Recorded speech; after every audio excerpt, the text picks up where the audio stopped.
Hello everybody and welcome back to LMM.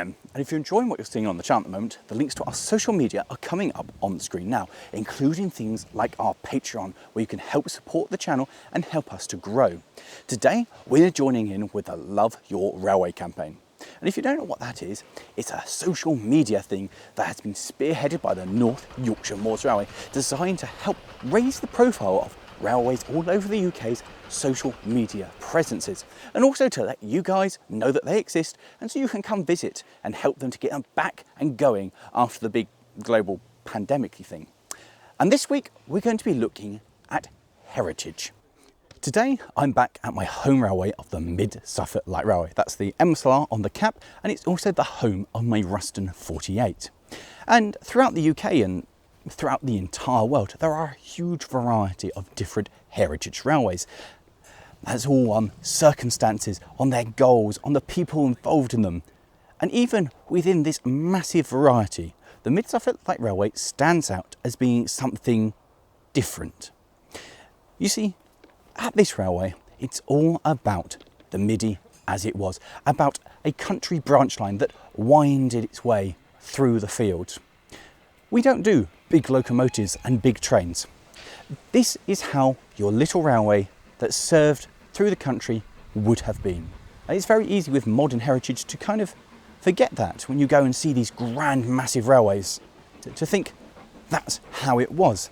And it's important to remember that for a lot of people, this is a more accurate representation of how their local railway would have been.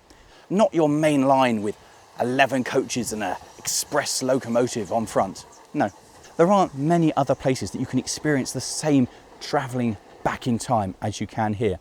It's very important to help tell the story of how railways were. Here at the railway, we don't have anything newer than 1952. That's when the original line closed. So everything has to fit in with that, and it has to have some kind of tie to the original railway to help tell the story of the Mid-Suffolk Light Railway. The wagons, they're all done up to be local owners. The vans, they're all that would have worked on the Great Eastern or the LNER. Even my Ruston, one of those took up the line after it closed. The only exception to the rule really are the steam engines. Having a Belgian Cockerell tram engine, at a push, maybe it's the kind of thing the original company would have looked at buying. But it all comes together nicely and makes this whole wonderful atmosphere at the railway.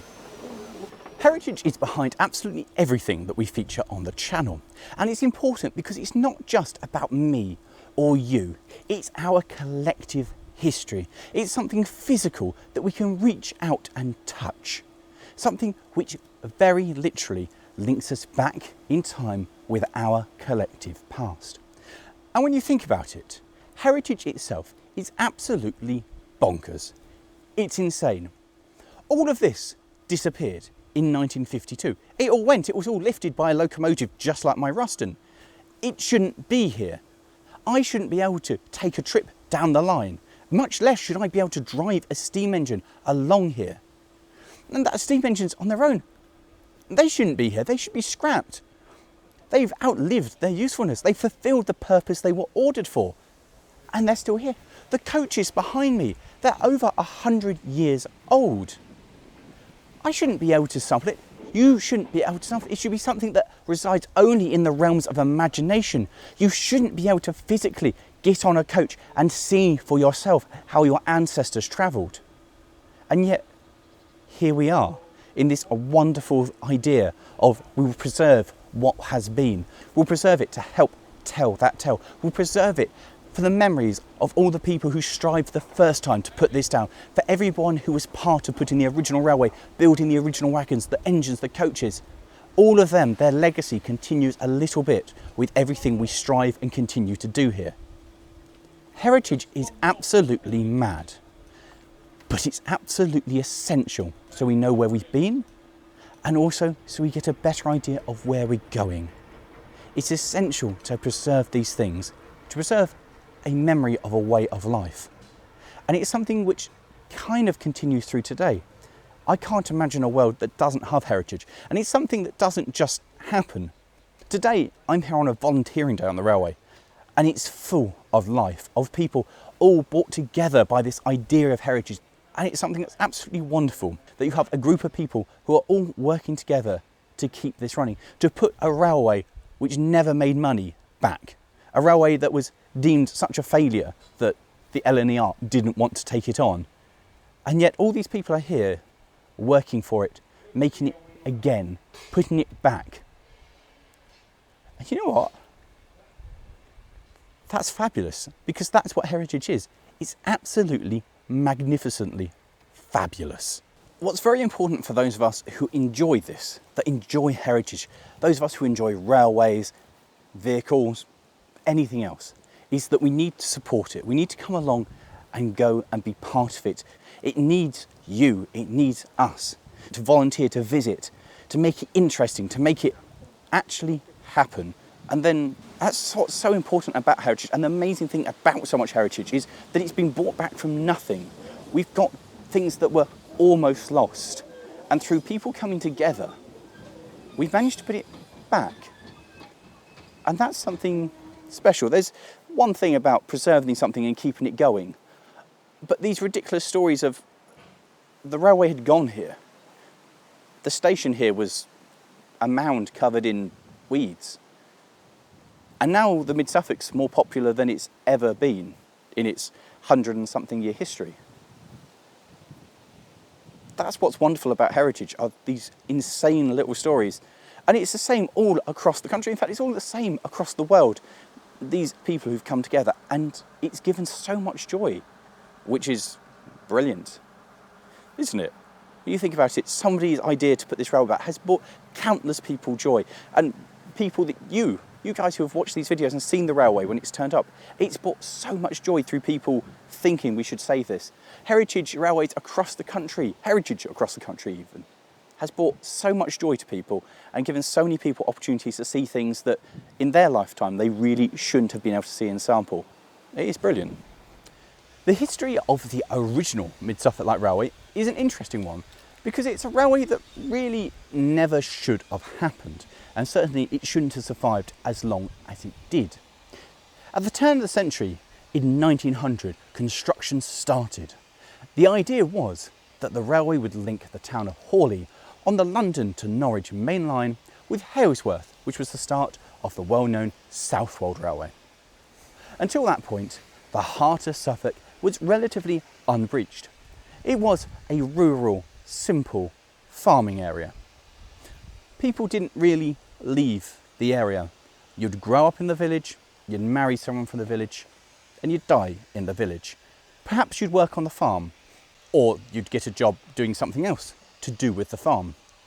Life wasn't very varied back then, and people couldn't really travel. Suffolk was, well, nothing. It was farming, and goods didn't really go anywhere because there was nowhere to get it. You had to get to either side of the county to transport anything. So on paper at least, the railway made sense. To go through all this farm area, collect the traffic, bring money into the area and take goods and produce from the fertile Suffolk soil elsewhere. It was perfect. It made so much sense. And the idea was, at Kenton, a station almost in the middle, a line would drop down, winding its way further down through Suffolk until it would get to Westerfield, which is the junction for the East Suffolk line branching off for Felixstowe. Surely this made total sense. And yes, many people thought it did. Many people invested. As the railway expanded, built under the Light Railway Act, which meant that track be laid to a lighter standard, being dog spiked in place and have less complicated signalling, all in the trade-off of having a greatly reduced line speed of 25 miles an hour. And the line went off that way, making its way through the countryside, stopping and building stations, some of which were closer to the previous village than the village they were actually named after. And by 1904, there was a problem. You see, the survey that had been done wasn't particularly good. So they got as far as Laxfield and went, ooh, it's a bit boggy around here, isn't it? You can't really go that way because we're going to have to spend an awful lot of money to put enough ground in and reinforce the bog and chuck stuff in so it doesn't sink. maybe we could go another route. So that was proposed. And they went, actually, no, we can't do that either. So a third idea was eventually drafted that involved building a bridge and going over the top of the main line in Halesworth and coming in the same size of the South Wold Railway. These were all wonderful ideas, but in order to make any of them happen and to continue the railway past Cratfield Mills, they needed money. So the wonderful idea was, let us open the railway, and then all of the income from people using our railway will help finish the railway. Sounds brilliant on paper, doesn't it? The Board of Trade arrived to inspect the railway to say, yes, it's fit for traffic. And they said, no. Yep, it was not fit for passenger use. It was allowed for freight. The engine delivered to work the trains at Hudswell Clark and 060, that was delivered chained to the rails. They wouldn't be released until they'd had their first payment, because the company was so worried that the Mid-Suffolk would actually be able to pay them. And it took a further 4 years for the standard of the railway that was existing to be upgraded enough for the Board of Trade to approve passenger running to Laxfield. It was so bad that the chairman was buying jewellery on credit and pawning it the same day just to get cash to try and get the business working, because he believed so much that if they could just make it happen, the railway would work. The extension that came from Kenton down towards Debenham was started and soon abandoned.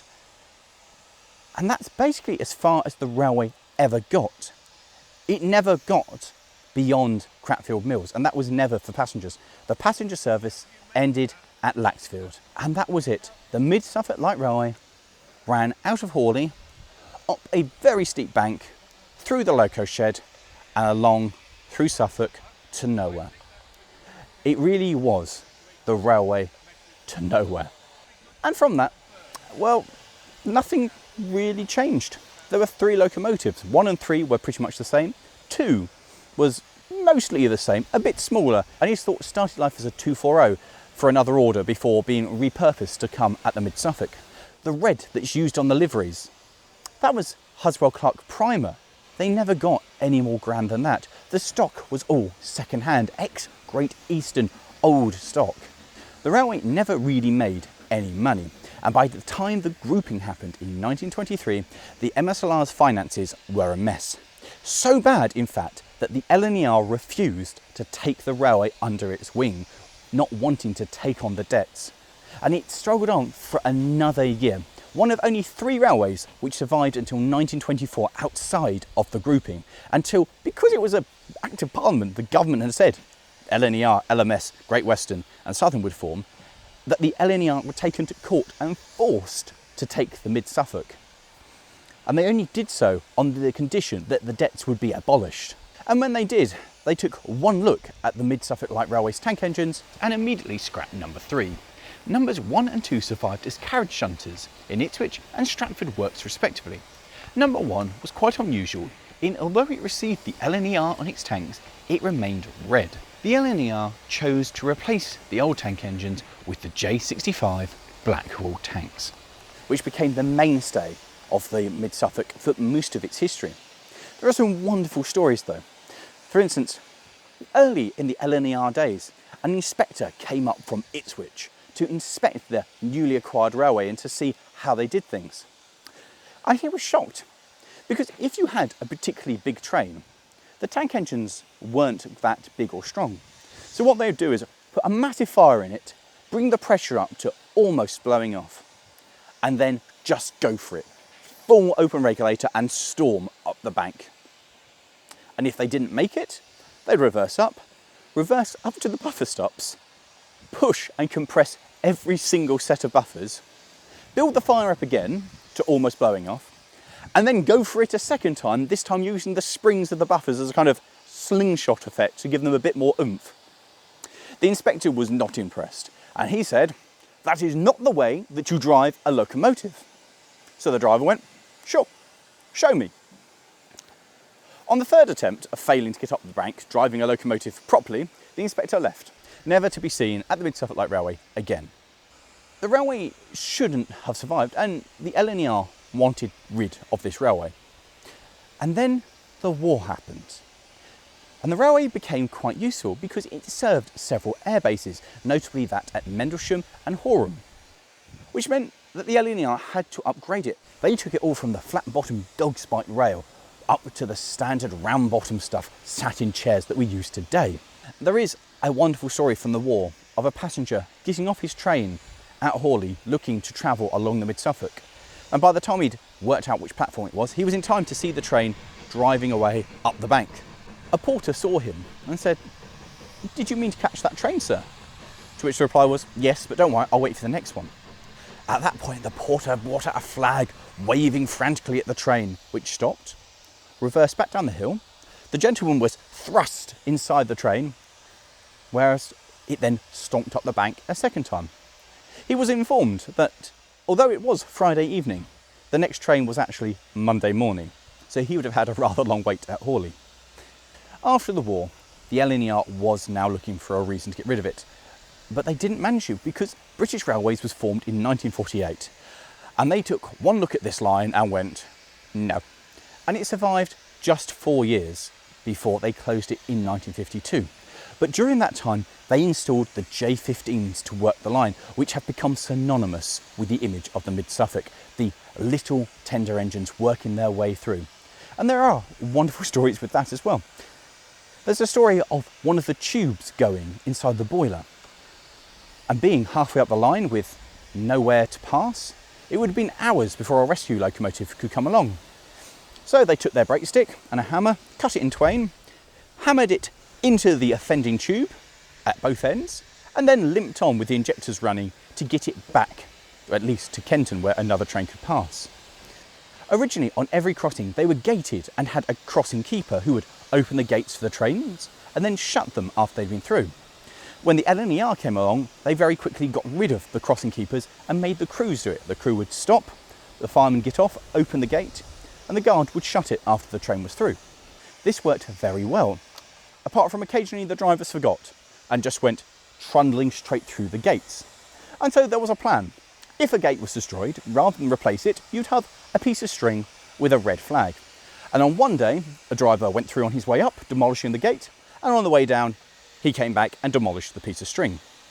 In the very early days of the railway, the engine known as number 2 had a hole in the roof because they used to take a shotgun and shoot pheasants and rabbits from the footplate to take them home for dinner.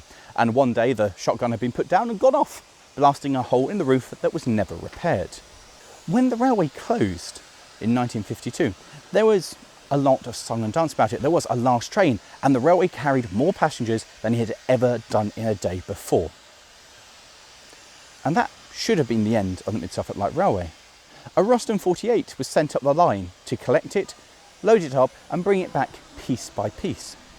One section of the line, they'd already tarmacked over the level crossing, so the train was pushed through the fresh tarmac, gouging a path to be able to access further down the line. And after that, after it was all picked up and everything of value taken away, I mean, the buildings they're tin sheds. They took nothing to remove. And the fact that they're still here is miraculous because well, they're flat pack. They're taken down and thrown away. But after they went, there was nothing left save one coach of the Mid-Suffolk Light Railway. The society started in 1990. It was members of the Stowmarket Model Railway Club came together with the idea of making a museum to the Mid-Suffolk Light Railway. The idea that this little railway shouldn't be forgotten and how important it had once been to the area, becoming this lifeline, this way out, this way that the outside world could reach and the way the local community could reach the outside world. And that if nothing happened within a few short generations, all trace and all memories of this line would be lost forever. So the idea was to talk to the Museum of East Anglian Life to see if they'd like to have a small museum with artefacts, maybe one of the station buildings that had become available. And they said no. And undeterred, because most people at this point would go, well, that's a nice idea, lads. Never mind, we won't do it. But no. The wonderful thing about heritage is this idea that no, we have an idea and we are going to do it no matter what. the guys decided they would look for a site to have a museum to the Mid-Suffolk Light Railway. And several of the surviving stations, the banks themselves, were still here. There is this one here at Brockford, and the next station up, Aspel, still survives as well. And admittedly, maybe a slightly better site. But this one is just off the A140, meaning it's good for people to come and visit. It's easy to come off the main road, it's easy to find. And so they started at Brockford with absolutely nothing. There are lots of heritage railways which have been brought back from nothing. But it was written that nowhere else in the country did a railway disappear so well as the Mid-Suffolk Light Railway. No other railway returned to farmland without a trace as Mid-Suffolk. There was nothing here. Everything you see on site has been done via the work of volunteers. People giving their time, their effort and money to be able to put this railway back. This here is what's left of the cattle dock. The original station, that's underneath the industrial units just at the end of our yard. And this was extended to be the same length as the original midi platforms. In fact, on some days, stood over there, you can even see the difference between the original bricks and the new extension that's been put on it. And originally, in its first incarnation, the idea was just to have a museum to the Mid-Suffolk. The station, maybe an item or two of rolling stock in the platform. And slowly, that idea evolved. It became bigger. A locomotive was bought. Hudswell Clark number 1604, Mid-Suffolk number 4. And that engine was placed at the end of the platform to demonstrate a locomotive of similar size and proportions to what once worked here. A coach and a brake van, wagons turned up, and slowly it evolved that with the stock that we had, we needed a diesel shunter, which is where the Ruston 165 was bought to move things around. And from there, the idea snowballed further. The short bit of track turned into a short demonstration line with sidings, which then turned into a short run. And from that, the idea snowballed until in 2002, to celebrate the anniversary of 50 years since the line closed, the J15 from the North Norfolk Railway was brought back in here to operate the first steam trains. And the Mid-Suffolk Light Railway was truly reborn. Now, I joined in about 2007, and I've been here ever since and seen the railway evolve and grow and go from something that nobody knew about to a really well-known little railway. We've gone from having one steam engine to currently 2 engines in ticket with others under work, with 3 diesels, including my own. When I first came here, I was 5. I remember there being nothing here. I remember sitting here looking at a buffer stop just down there. I remember asking my dad, will trains ever run here? And him saying no. And now I'm a driver here. I own a locomotive here. And that's the most wonderful thing about heritage. It's this wonderful ability to defy odds, to show people who don't believe that they're wrong, to become part of something special. And the pride of being part of it. That's something that's so important about heritage, to be part of this story, to be part of something amazing. I am so proud to be part of this place, and I love it dearly with my whole heart. I love the people, I love the sensation, and I'm so proud every time I'm the driver there, I'm a volunteer. And I'm more proud when I think of the little boy who sat here on this platform, looking at something that wasn't there, at a site that changed in my lifetime, of the railway that's gone back, of buildings that have gone up, of facilities that we now have.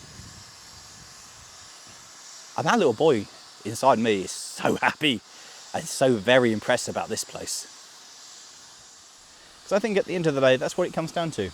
Heritage is about our pride, about pride of everybody, of pride of what used to be, what people used to be proud of, and maintaining it for the future. And this place is somewhere very special. And if you haven't already been, there's a link in the video description for the Mid-Suffolk Light Railway showing our opening days and of course how to become involved as a volunteer, so you too can become part of the heritage story. And I suppose actually in truth everywhere at the moment is crying out for more volunteers. We all need volunteers, every railway across the country.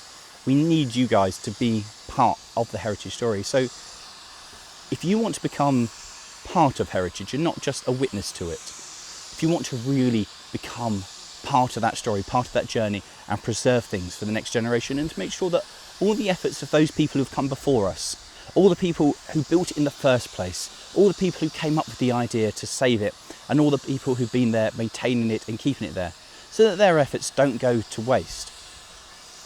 How about volunteering and becoming part of the story and helping to keep heritage going? Because I'll tell you something, guys, it's absolutely wonderful.